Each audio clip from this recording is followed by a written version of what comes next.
করতে পারবে। সম্মানিত উপস্থিতি, আমরা আন্তর্জাতিক আইন সরকারের দুর্বলতা লক্ষ্য করছি। আমরা স্পষ্ট করে সতর্ক করে দিতে চাই, এখনো যদি বিচার কার্য বিলম্ব করা হয়, ছাত্র জনতা তাদের বিচারের দাবিতে আবারও রাজপথে নামতে বাধ্য হবে। আমরা দেখতে পাচ্ছি জাতীয় ঐক্য বিনষ্ট করার জন্য চক্রান্ত চলমান রয়েছে। আমরা তাদেরকে সতর্ক করে দিতে চাই, যারা জাতীয় ঐক্য বিনষ্ট করতে চাইবে, এ জাতি দেশ পুনরুজ্জীবিত হয়ে স্বৈরাচারকে পতন ঘটিয়েছে, যারা এই দেশের ঐক্য বিনষ্ট করতে চাইবে, আগামী দিন তাদের পরাজয় সুনিশ্চিত। আমরা লক্ষ্য করেছি ক্যাম্পাসগুলোতে স্বাভাবিক কার্যক্রম অব্যাহত রাখতে গিয়ে সাধারণ শিক্ষার্থীরা ব্যাহত হচ্ছে তাদের কার্যক্রম রক্ষা করতে গিয়ে ভেড়া। আমরা এর আহ্বান জানাচ্ছি বিভিন্ন ছাত্র সংগঠন, সামাজিক সংগঠনকে দায়িত্বশীল ভূমিকা পালন করার জন্য এদের আহ্বান জানাচ্ছি।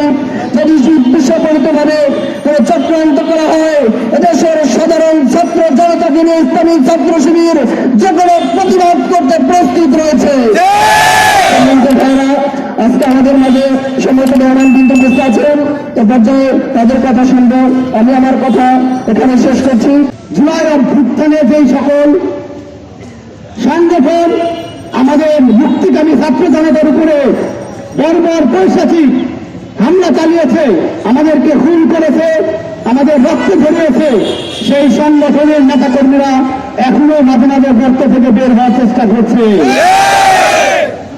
আমরা বলবো, তোমরা এভাবে ইঁদুর বিড়াল না খেলে দ্রুত গর্ত থেকে বের হও। অন্তর্বর্তীকালীন সরকারের কাছে আমরা আবেদন জানাই, যে এই ছাত্র জনতার রক্তের বিনিময়ে তোমরা আজ ক্ষমতার মস্তদে আসীন হয়েছ, সেই ছাত্র জনতা রক্ত দেওয়া ভুলে যায়নি।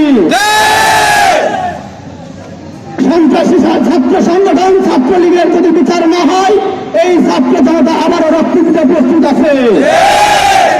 এই বাংলাদেশে পুনরায় ফাঁসিবাদের পুনর্বাসন করা যাবে না, যাবে না, যাবে না।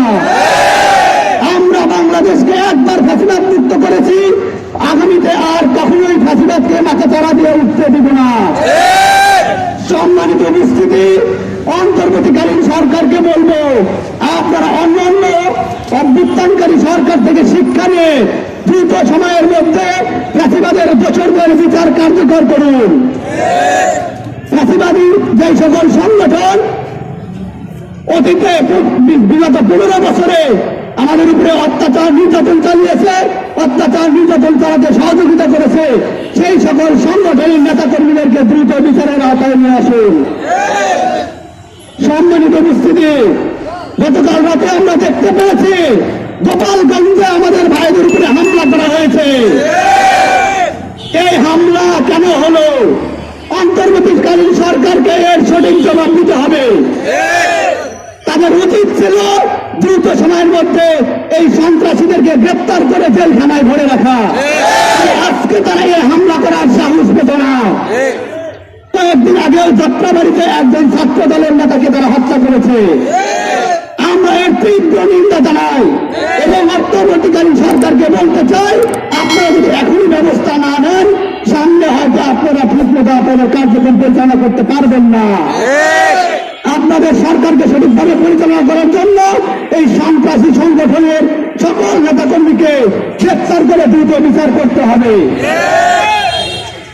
সুপ্রিয় উপস্থিতি, সর্বশেষ আপনাদের সকলকে ধন্যবাদ জানিয়ে, বরিশাল মহানগরীর ছাত্র জনতাকে ধন্যবাদ জানিয়ে আমি আমার কথা এখানে শেষ করছি। আসসালামু আলাইকুম ওয়া রাহমাতুল্লাহ।